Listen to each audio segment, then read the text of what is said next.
कि मोदी अडानी भाई भाई देश बेच के खाई मलाई। भारत से मनी लॉन्ड्रिंग करके अडानी ने हजारों करोड़ रुपए मॉरिशस में फर्जी कंपनियां बना के, यानी जिस भ्रष्टाचार के मामले की जांच सेबी अध्यक्ष को करनी थी वहीं पर इनका पैसा लगा हुआ है, वहीं पे इनका इन्वेस्टमेंट हुआ है लगभग $10 मिलियन। और आपको याद होगा कि देश की संसद में मैंने नारा लगाया था प्रधानमंत्री जी के सामने कि मोदी अडानी भाई भाई देश बेच के खाई मलाई। क्योंकि 18 महीने पहले हिंडनबर्ग की एक रिपोर्ट आई जिससे पूरा देश और पूरी दुनिया अचंभित रह गए। वो रिपोर्ट क्या कह रही थी? वो रिपोर्ट यह कह रही थी कि दुनिया के तमाम घोटालेबाजों को इकट्ठा करके भारत से मनी लॉन्ड्रिंग करके अडानी ने हजारों करोड़ रुपए मॉरिशस में फर्जी कंपनियां बना के चैन चुंग लिंग, नासिर अली, इन लोगों के माध्यम से फर्जी कंपनियां बना के हजारों करोड़ रुपए लगाया। और उन्हीं कंपनियों के जरिए गौतम अडानी का भाई विनोद अडानी भारत में शेयर बाजार को बढ़ाने के लिए, अपने कंपनियों के शेयर को बढ़ाने के लिए, अपने कंपनियों के शेयर को ओवर वैल्यू करने के लिए, यानी वास्तविक वैल्यू शेयर की उतनी नहीं है, उसमें फर्जी कंपनियां बना के विदेशों से पैसा लगाया गया और शेयर का दाम बढ़ाया गया।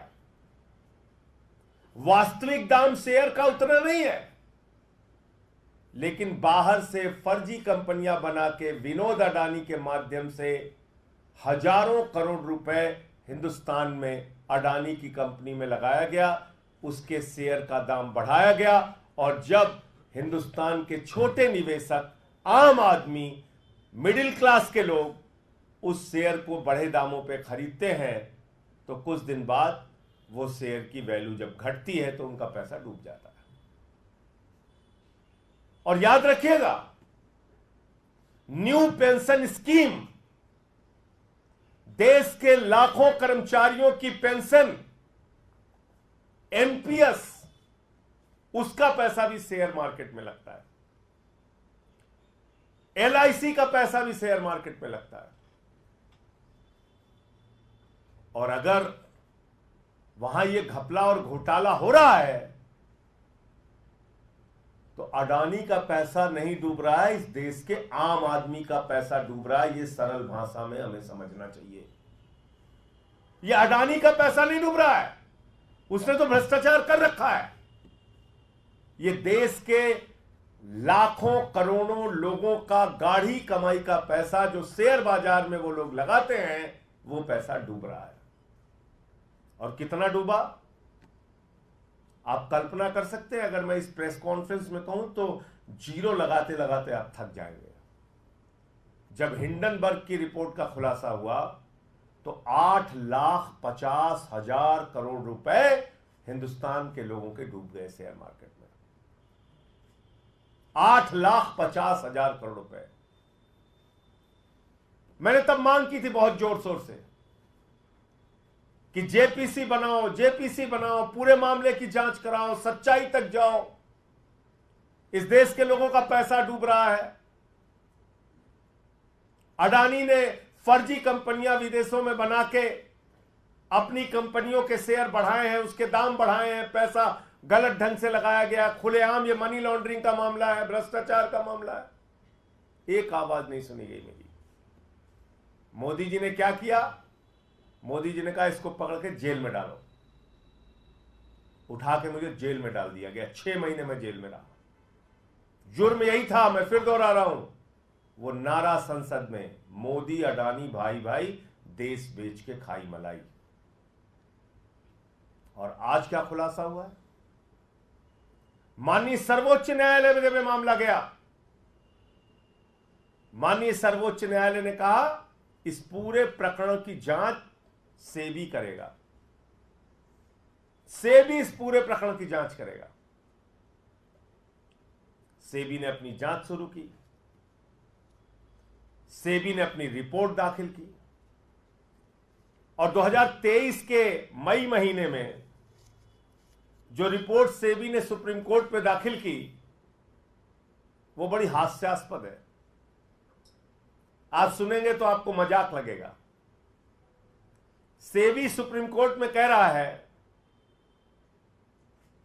कि हम ऐसे जुड़े 13 मामलों की जांच कर रहे हैं और ये कर रहे हैं वो कर रहे हैं, और बाद में कह रहे हैं हमें पता नहीं है कि कहां तक ये जांच जाएगी, ये एक दिशाहीन जांच है, हुजूर कुछ गड़बड़ी तो हुई है लेकिन हम बता नहीं सकते गड़बड़ी किसने की है। क्या कह रही है सीबी सुप्रीम कोर्ट में? हुजूर कुछ गड़बड़ी तो हुई है, किसने गड़बड़ी की है, क्या गड़बड़ी की है, यह हम बता नहीं सकते, और यह जांच दिशाहीन है, अंतहीन है, किस ओर जाएगी, कब तक चलेगी, यह हमें पता नहीं। तो क्यों बोला सेबी ने? सेबी अध्यक्ष ने क्यों बोला ये? इसका खुलासा कल हिंडनबर्ग की नई रिपोर्ट में हुआ है। और वो क्या कहती है नई रिपोर्ट? कि सेबी की अध्यक्ष माधवीपुरी बुच और उनके पति धवल बुच ने लगभग $10 मिलियन उन्हीं फर्जी कंपनियों में लगाए हैं, उन्हीं फंड्स में लगाए हैं जिसकी इनको जांच करनी थी। यानी जिस भ्रष्टाचार के मामले की जांच सेबी अध्यक्ष को करनी थी, वहीं पर इनका पैसा लगा हुआ है, वहीं पे इनका इन्वेस्टमेंट हुआ है लगभग $10 मिलियन। और ये एक विसिल ब्लोअर के माध्यम से इस बात का खुलासा हुआ। आप मुझे बताइए, जिन कंपनियों के, जिनके भ्रष्टाचार के, जिन मामलों की जांच स्वयं सेबी को करनी थी, अगर सुप्रीम कोर्ट ने कहा कि आप जांच करेंगे इसकी, तो माधवी बुच ने क्यों नहीं बताया कि हुजूर मैं जांच नहीं कर सकती क्योंकि हमारा मामला, हमारा पैसा तो और हमारे पति का पैसा तो खुद ही इन फंड्स के ऊपर लगा हुआ है, जिसको विनोद अडानी मैनेज करता है, जिसके जरिए हिंदुस्तान के आम आदमी को लूटा जाता है, जिसके जरिए हिंदुस्तान के आम लोगों का लाखों करोड़ रुपए का उनको चूना लगाया जाता है। फिर मैं फिर दोहरा दूं, 8,50,000 करोड़ रुपए शेयर बाजार में 18 महीने पहले इस देश की जनता के डूबे थे, भूलिएगा नहीं। और तब मैंने चिल्ला चिल्ला के कहा था कि यह बहुत बड़ा भ्रष्टाचार है, जेपीसी से इसकी जांच कराओ।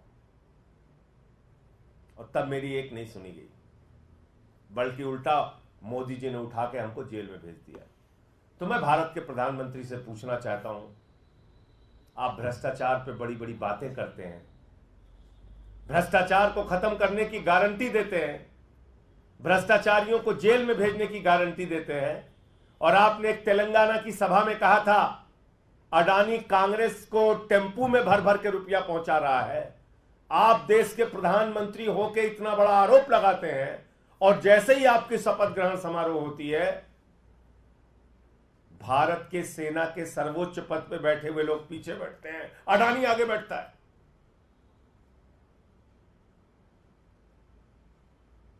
यह आपकी असलियत है प्रधानमंत्री जी। इसलिए अडानी का घोटाला यह अडानी का घोटाला नहीं है, यह भारत के प्रधानमंत्री नरेंद्र मोदी का घोटाला है, यह भारतीय जनता पार्टी का घोटाला है, जिसने पूरा देश अपने दोस्त के हवाले कर दिया। ये सारे घोटाले, ये 8,50,000 करोड़ रुपए हिंदुस्तान के लोगों का जो डूबा है, इसके लिए कोई और नहीं, भारत के प्रधानमंत्री नरेंद्र मोदी जी जिम्मेदार हैं। जब तक वो पद पर रहेंगे तब तक अडानी के मामलों की जांच नहीं हो सकती, अडानी के भ्रष्टाचार की जांच नहीं हो सकती। प्रधानमंत्री में जरा सी भी नैतिकता है तो उनको अपने पद से इस्तीफा दे देना चाहिए। उनको देश का प्रधानमंत्री बने रहने का हक नहीं है।